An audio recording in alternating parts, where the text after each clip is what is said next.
So here we are at Merrivale. Impressive, never mind how you look at it. Neolithic to Middle Bronze Age, possibly 2000 BC or that sort of period. Though a lot of what we can do here is really a little bit of conjecture, because so little is known of these sorts of places. Well worth a visit because it's so close to the road and there's parking here. And then you wander up and there are double stone rows, stone circles, and lots of other things to see. So you'll spend a couple of hours walking around here. We'll do a bit of a trip round and see what we can find. The stone rows sit on a very impressive site on a bit of high ground just beyond Princetown, and the whole area is surrounded by all sorts of artefacts, and of course it's looked down upon not only by Fogintor Quarry but the wonderful King's Tor in the distance, and the railway, or at least the old railway line that goes around the side of it. So here we can see a stone-lined grave, or kist, depending on how you pronounce it, and a body would have been placed in here and then the capstone placed on top.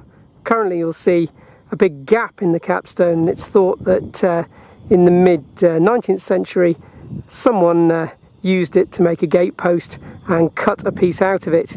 I'm not sure, it would have made a very long gatepost myself, but still it must have been for something like that.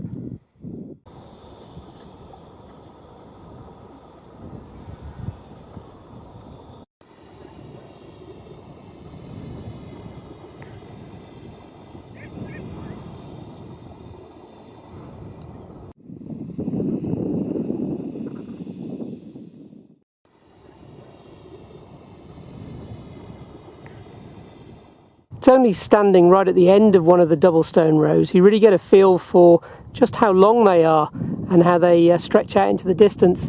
These of course are not the longest on Dartmoor, that's further off to the south, but that aside, they're still very impressive with the two double rows next to each other.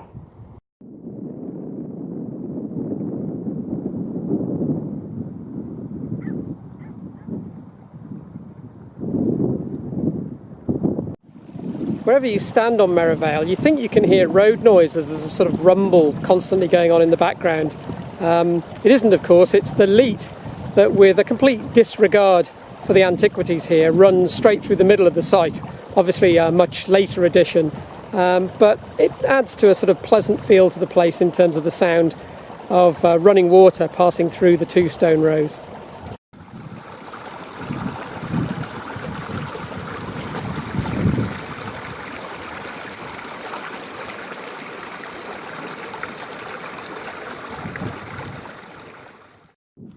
So, do leats flow uphill or downhill? Well, some of you might know that if you get the right angle, you can get the optical illusion of it actually flowing up a hill, but of course gravity wouldn't allow for that.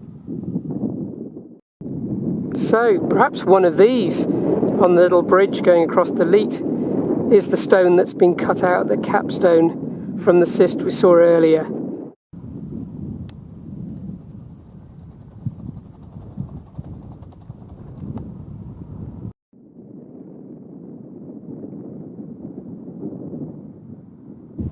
So you'll see behind me a large flat stone standing on the end. These were known as blocking stones. What their purpose was, I've no idea, but they certainly mark the ends of the stone rows very clearly and must have been quite significant in their time. So what is this place? I'm not sure we'll ever know, but I've certainly spent a really pleasant afternoon wandering around, and you can come back again and again because there's so much to see here. Even when you think you've seen it all, there are more artefacts to find, including a lot of the hut circles as well, and the stone circle, the menhirs, and of course the important double stone rows.